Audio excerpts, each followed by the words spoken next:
The problems reported with respect to the Centrelink robo-debt recovery issues are a case in point. Labor believes that there has been a fundamental flaw in the design of the systems and the algorithms associated with the data matching program, which is generating letters and asserting that debts have arisen based upon flawed assumptions. I sincerely hope that the government will heed lessons from the debt recovery program in designing the processes and systems associated with decision-making in this space. I would be particularly concerned if our veteran community had to endure the same stress, the same worry and fear that the Centrelink robo-debt debacle imposed upon thousands of innocent Australians.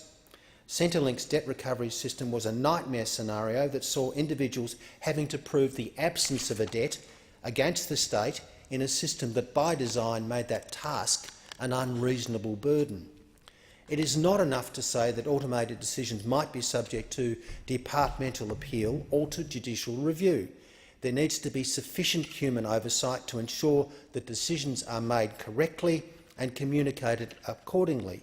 We cannot allow digital transformation to completely eliminate person-to-person contact in decision-making processes.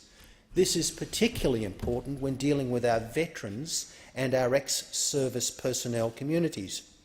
We know that the rate of suicide for veterans in Australia is tragically high, particularly amongst ex-serving men aged 18 to 23, for which the suicide rate is almost twice that of Australian men of the same age.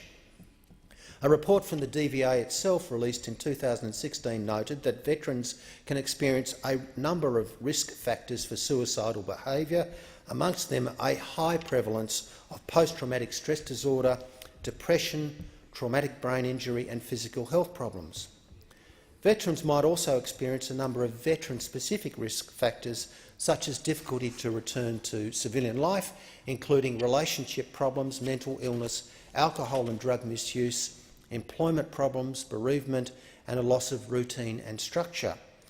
I must acknowledge the tireless work already done by RSLs and veteran support groups throughout Australia, particularly in my electorate, the Launceston RSL. Your passion and dedication to ensure no one is left behind inspires me. Certainly, this is a cohort of our community that often needs particular support, and this is where incorrect decisions made by an automated system could potentially have very serious consequences.